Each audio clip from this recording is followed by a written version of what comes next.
নমস্কাৰ এই মুহূৰ্তত আহি পৰিছে আজি সন্ধিয়াৰ কেইবাটাও গুৰুত্বপূৰ্ণ খবৰ আৰু এনে ধৰণৰ খবৰসমূহ নিতৌ চাবলৈ চেনেলটো ছাবস্ক্ৰাইব কৰি ভিডিঅ'টোত এটা লাইক কৰি দিব লৈছোঁ সন্ধিয়াৰ প্ৰথমটো ব্ৰেকিং নিউজ। পিপলছ টিভিৰ সমীক্ষা মতে এইবাৰ অসমত কংগ্ৰেছে চৰকাৰ গঠন কৰিব।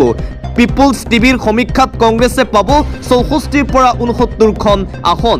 পিপলছ টিভিৰ সমীক্ষাত এই তথ্য। পিপলছ টিভিৰ সমীক্ষাৰ পিছতেই এই মুহূৰ্তত অসমৰ ৰাজনীতিত ধুমুহাৰ সৃষ্টি হৈছে। পিপলছ টিভিৰ সমীক্ষাত কংগ্ৰেছে 69খন আসন পোৱাৰ পূৰ্ণ সম্ভাৱনা আছে।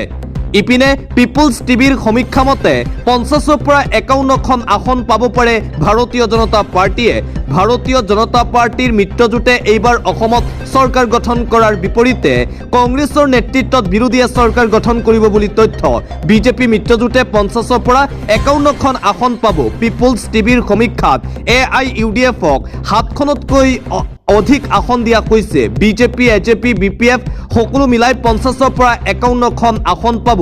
কংগ্ৰেছ, ৰাইজৰ দল, জাতীয় পৰিষদ আদি মিত্ৰজোঁটে পাব 64ৰ পৰা 69খন আসন।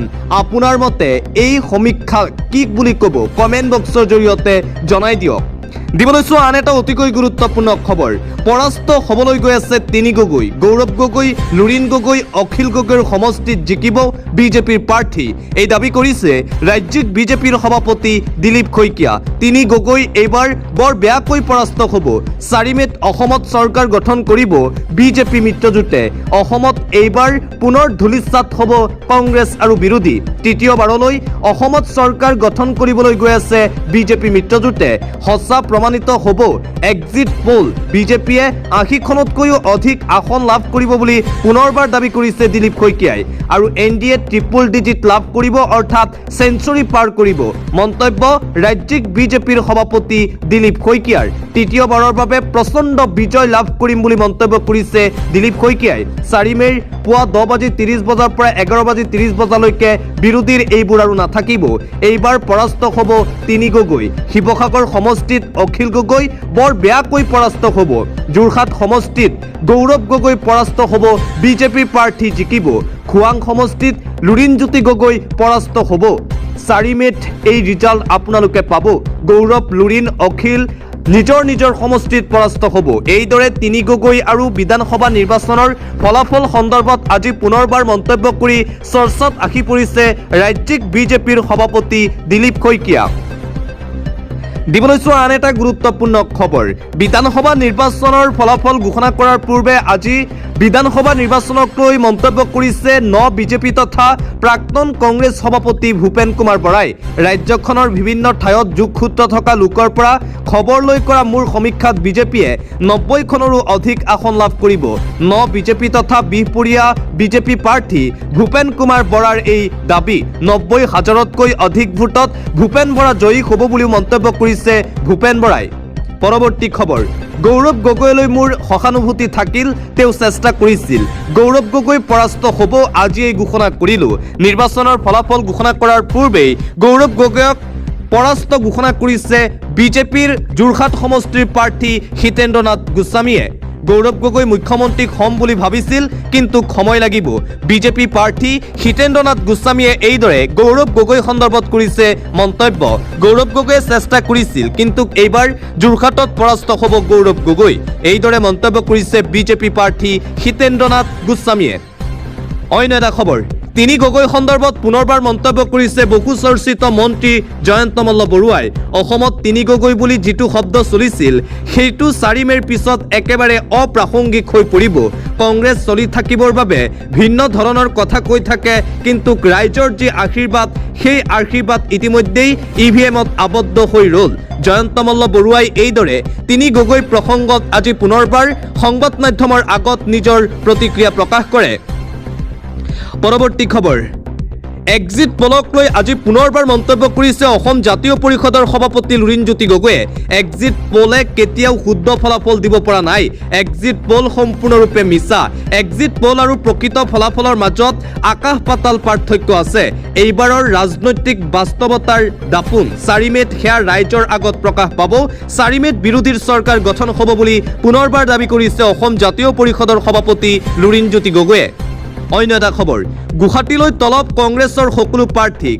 কাইলৈৰ পৰা কংগ্ৰেছৰ নিৰ্বাচনী পৰ্যালোচনা বৈঠক অসমলৈ আহিব DK শিৱকুমাৰ ভূপেশ ৱাগেল শনিবাৰে গুৱাহাটীত উপস্থিত হ'ব জিতেন্দ্ৰ সিং পুৱা 10:30 বজাত আটাইকেইজন নেতা উপস্থিত হ'ব হোটেল ৰত্নাৱলীত হ'ব পৰ্যালোচনা বৈঠক গৌৰৱ গগৈৰ উপস্থিতিত এই বৈঠক অনুষ্ঠিত কৰা হৈছে বিধানসভা নিৰ্বাচনৰ ফলাফল ঘোষণা কৰাৰ সন্দৰ্ভত এই গুৰুত্বপূৰ্ণ বৈঠক অনুষ্ঠিত হ'ব কংগ্ৰেছ দলৰ আন এটা ব্ৰেকিং নিউজ EVM খেলিমেলিৰ আশংকাত উত্তপ্ত এতিয়া পশ্চিমবংগত ইটোৰ পিছত সিটো ভয়ংকৰ ঘটনা ভোট গণনাৰ দুদিন পূৰ্বে উত্তপ্ত হৈ পৰিছে পশ্চিমবংগ EVM খেলিমেলিৰ আশংকাত হৰপ তৃণমূল কংগ্ৰেছ ভোট গ্ৰহণৰ পাছতেই ষ্ট্ৰং ৰুমত বিজেপি কৰ্মীয়ে বেলট বাকচ খোলাৰ অভিযোগ TMCৰ বৃহস্পতিবাৰে নিশা EVM খেলিমেলিৰ আশংকাত ষ্ট্ৰং ৰুমৰ বাহিৰত TMCৰ প্ৰতিবাদ খুদ ষ্ট্ৰং ৰুমৰ তদাৰকৰ দায়িত্বত আছিল মমতা বেনাৰ্জী মাজনিশা পৰ্যন্ত প্ৰায় 4 ঘণ্টা জুৰি এই দায়িত্ব পালন কৰে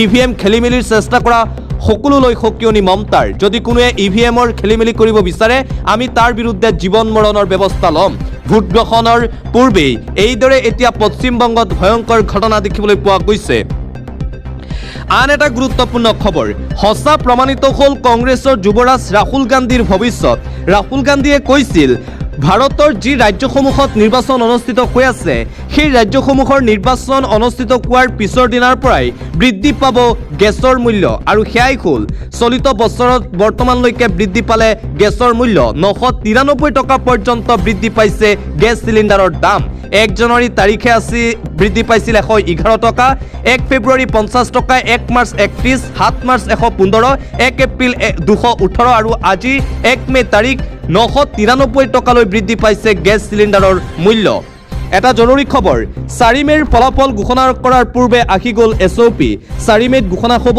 অসম বিধানসভা নিৰ্বাচনৰ ফলাফল 4 মেৰ ভোট গণনাৰ প্ৰাক মুহূৰ্তত জাৰি কৰা হ'ল SOP কঠোৰ নিয়ম জাৰি কৰা হৈছে প্ৰশাসনৰ ফালৰ পৰা ভোট গণনা কক্ষত প্ৰৱেশ কৰিবলৈ বৈধ পৰিচয় পত্ৰ থাকিবই লাগিব বৈধ পৰিচয় পত্ৰ নাথাকিলে প্ৰৱেশ নিষিদ্ধ কৰা হৈছে ভোট গণনা কেন্দ্ৰৰ 100 মিটাৰ ভিতৰত জনসমাগম কৰিব নোৱাৰিব ভোট গণনা কেন্দ্ৰৰ 100 মিটাৰ ভিতৰত গাড়ী পাৰ্কিং কৰিব নোৱাৰিব ভোট গণনা কেন্দ্ৰৰ কাষত অস্থায়ী দোকান হোটেল দিয়া নিষেধাজ্ঞা ভোট গণনাৰ দিনা অস্ত্ৰ লাঠি লৈ ৰেলী কৰিব নোৱাৰিব কোনো সমৰ্থকে সম্পূৰ্ণ নিষিদ্ধ কৰা হৈছে এনে কাৰ্যকলাপ কঠোৰ হৈ পৰিছে প্ৰশাসন ফলাফল ঘোষণা কৰাৰ পিছত আতচবাজি ফুটুৱাটো নিষেধাজ্ঞা কোনেও লাউড স্পিকাৰ ব্যৱহাৰ কৰিব নোৱাৰিব আইন ভংগ কৰিলে BNS ধাৰা 223 অনুসৰি লোৱা হ'ব কঠোৰ ব্যৱস্থা এই নিৰ্দেশনা ভোট গণনা আৰম্ভৰ পৰা শেষলৈকে কাৰ্যকৰী হ'ব ভোট গণনাক লৈ হুজাই জিলা প্ৰশাসনৰ এই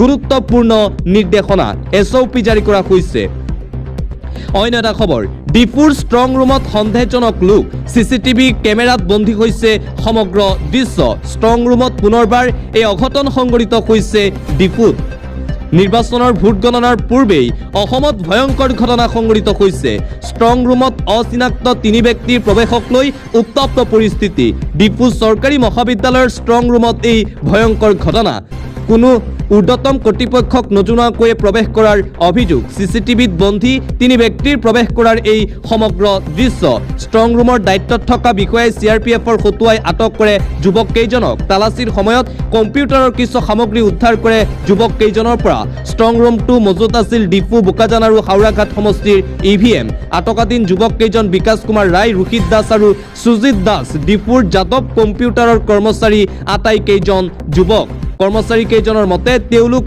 ইন্টাৰনেট কানেকশ্যন কৰিবলৈ গৈছিল সকলো কাম স্বচ্ছতাৰে দিনৰ পোহৰত কৰাৰ আহ্বান কংগ্ৰেছৰ ৰতন ইন্তিৰ নিৰ্বাচনৰ ভোট গণনাৰ পূৰ্বে অসমত এই ভয়ংকৰ ঘটনা সংঘটিত হৈছে ডিফু জিলাত আন এটা গুৰুত্বপূৰ্ণ খবৰ অৱশেষত জামিন লাভ কৰিছে কংগ্ৰেছৰ বিতৰ্কিত নেতা পৱন খেৰাই পুলিচে মাতিলেই থানাত হাজিৰ হ'ব লাগিব পৱন খেৰা জামিন পাইছে যদিও 7টাকৈ চৰ্ত বান্ধি দিয়া হৈছে পৱন খেৰাক আৰু আজি পৱন খেৰাই লাভ কৰিছে অগ্ৰিম জামিন মুখ্যমন্ত্ৰী হিমন্ত বিশ্ব শৰ্মা আৰু পত্নী ৰিণিকী ভূঞা শৰ্মাৰ বিৰুদ্ধে অভিযোগ কৰি বিপদত পৰিছিল পৱন খেৰা পুলিচে মাতিলেই থানাত হাজিৰ হ'ব লাগিব 7টা চৰ্ত বান্ধি দিয়া হ'ল পৱন খেৰাক অগ্ৰিম জামিন পালেও কঠিন হ'ব পৱন খেৰাৰ জীৱন সুপ্ৰিম কোৰ্টে বান্ধি দিলে কেইবাটাও চৰ্ত চৰ্ত অমান্য কৰিলেই বিপদত পৰিব কংগ্ৰেছ নেতা পৱন খেৰা এটাও চৰ্ত ভংগ কৰিব নোৱাৰিব কংগ্ৰেছৰ পৱন খেৰাই কি চৰ্ত মানিব লাগিব পৱন খেৰাই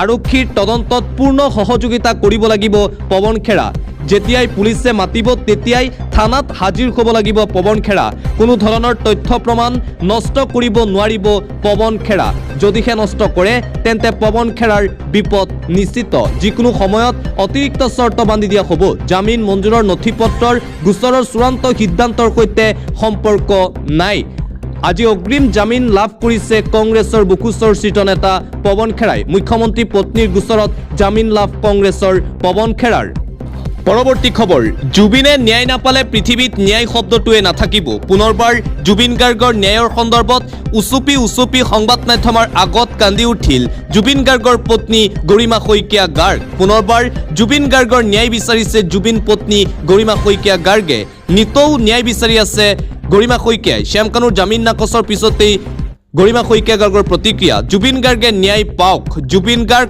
অমৰ হৈ থাকক বুলি মন্তব্য গৰিমা শইকীয়া গাৰ্গৰ জুবিনে ন্যায় পাব বুলি আমি আইনী যুঁজ কৰি আছো ফাষ্ট ট্ৰেক আদালতত যদি জুবিনে ন্যায় নাপায় তেন্তে কোনে ন্যায় পাব এইখন অসমত জুবিনে ন্যায় নাপালে ন্যায় শব্দটোৱে নাথাকিব দুখীয়ে চৰম শাস্তি পাবই লাগিব বুলি মন্তব্য কৰিছে গৰিমা শইকীয়া গাৰ্গে সত্য আৰু শুদ্ধভাৱে সকলো হওক সেয়াই আমি কামনা কৰিছোঁ জুবিন ক্ষেত্ৰত হুক হুকাই কান্দিলে জুবিন গাৰ্গৰ পত্নী গৰিমা শইকীয়া গাৰ্গে শ্যামকানুৰ জামিন নাকচৰ পিছত প্ৰথমটো প্ৰতিক্ৰিয়া গৰিমা শইকীয়া গাৰ্গৰ এটা জৰুৰী খবৰ এটা ব্ৰেকিং নিউজ আজি মে মাহৰ 1 তাৰিখ আৰু আজিৰে পৰা দেশত সলনি হৈছে কেইবাটাও নিয়ম এটিএম ইউপিআইৰ পৰা ৰন্ধন গেছলৈ সলনি হৈছে নিয়ম আজিৰে পৰা দেশত সলনি কেইবাটাও নিয়ম সাধাৰণ জনতাৰ বাবে আহিল বহুকেইটা নিয়ম 1 মে তাৰিখৰ পৰা কাৰ্যকৰী হৈছে কেইবাটাও নতুন নিৰ্দেশনা পুনৰ বৃদ্ধি পালে বাণিজ্যিক চিলিণ্ডাৰৰ দাম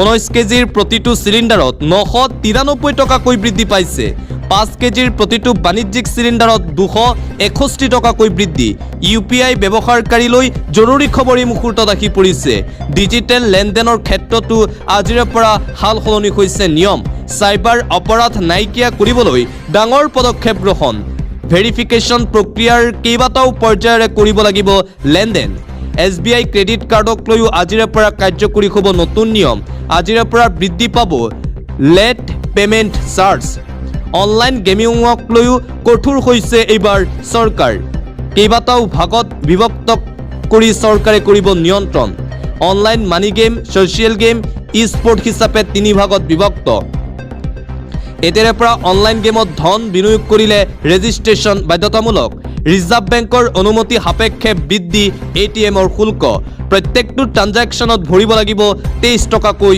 শুল্ক ৰিজাৰ্ভ বেংকৰ অধীনৰ কেইবাটাও বেংকত প্ৰযোজ্য হ'ব এই নিয়ম এলপিজিৰ বুকিং আৰু ডেলিভাৰীক লৈও আজিৰে পৰা নিয়ম সলনি হৈছে এতিয়াৰে পৰা OTP অবিহনে ডেলিভাৰী নিদিয়ে ৰন্ধন গেছৰ চিলিণ্ডাৰ আজিৰে পৰা দেশত এইকেইটা নিয়ম সাল সলনি হৈছে বতৰক লৈ এটা গুৰুত্বপূৰ্ণ খবৰ 4 মে পৰ্যন্ত সাৱধান বতৰে ল'ব কাল ৰূপ নিৰ্বাচনী ফলাফল ঘোষণাৰ দিনাই এলাৰ্ট জাৰি কৰা হৈছে 4 মে তাৰিখ পৰ্যন্ত এলাৰ্ট 1 মেৰ পৰা 4 মেলৈ বতৰে চলাব তাণ্ডৱ অসমত হ'ব পাৰে বানসদৃশ পৰিস্থিতি 4 মেত অসমত নিৰ্বাচনী ফলাফল ঘোষণাৰ দিনটোত এলাৰ্ট ঘণ্টাত 40ৰ পৰা 50 কিলোমিটাৰ বেগেৰে ধুমুহা বলাৰ সম্ভাৱনা অসমৰ লগতে উত্তৰ পূৰ্বাঞ্চলৰ কেইবাখনো ৰাজ্যত এলাৰ্ট কেন্দ্ৰীয় জল আয়োগে জাৰি কৰিছে সতৰ্কবাণী বিজুলী ঢেৰেকনি ধুমুহা শিলাবৃষ্টিৰ আশংকা কৰা হৈছে আঞ্চলিক বতৰ বিজ্ঞান কেন্দ্ৰৰ তৰফৰ পৰা এলাৰ্ট জাৰি উজনিৰ পৰা নামনি অসমলৈ কেইবাখনো জিলাত য়েল্লো অৰেঞ্জ এলাৰ্ট মুখলধাৰ বৰষুণে সৃষ্টি কৰিব পাৰে বানসদৃশ পৰিস্থিতি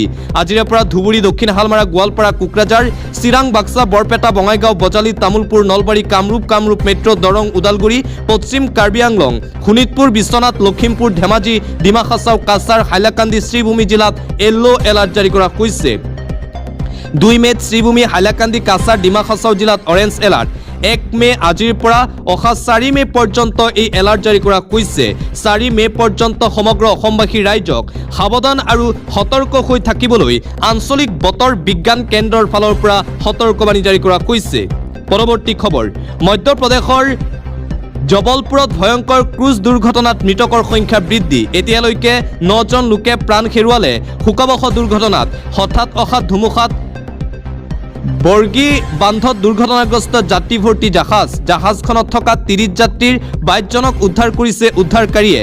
NDRF, SDRF, মধ্যপ্ৰদেশ আৰক্ষীৰ বিশাল দলৰ উৰে নিশা অভিযান। আৰু মধ্যপ্ৰদেশত সংঘটিত হোৱা এই ক্ৰুজ দুৰ্ঘটনাত মৃতকৰ সংখ্যা 9 জনলৈ বৃদ্ধি পাইছে বুলি জানিব পৰা গৈছে। পৰৱৰ্তী খবৰ, আমি 15ৰ পৰা 20,000 ভোটত জিকিম। সমীক্ষাত বেছি ওলাইছে, আমি কমকৈ কৈছো। বিহপুৰীয়াত নিৰ্বাচন কেৱল কংগ্ৰেছ বিজেপি বুলি হোৱা নাই, কেইবাটাও দিশৰ ওপৰত নিৰ্ভৰ কৰি হৈছে। বিহপুৰীয়াত দল ভিত্তিত নহয়, এজন স্থানীয় মানুহক ৰাইজে আশীৰ্বাদ দিছে। এক্সিট পোল সন্দৰ্ভত বিহপুৰীয়াৰ কংগ্ৰেছ প্ৰাৰ্থী ৰাম ভূঞাৰ এই প্ৰতিক্ৰিয়া। বিহপুৰীয়াত কংগ্ৰেছ প্ৰাৰ্থী 15,000ৰ পৰা 20,000 ভোটত জিকিব বুলি এই দাবী কৰিছে কংগ্ৰেছ প্ৰাৰ্থীগৰাকীয়ে। লগতে 2026 চনৰ বিধানসভা নিৰ্বাচনত বিৰোধী ঐক্যমঞ্চৰ নেতৃত্বত অসমত কংগ্ৰেছী চৰকাৰ গঠন কৰিব। 4 মে তাৰিখে অসমৰ নতুন মুখ্যমন্ত্ৰী হ'ব গৌৰৱ গগৈ। এই দাবী কৰিছে বিহপুৰীয়াৰ কংগ্ৰেছ প্ৰাৰ্থী ৰাম ভূঞাই।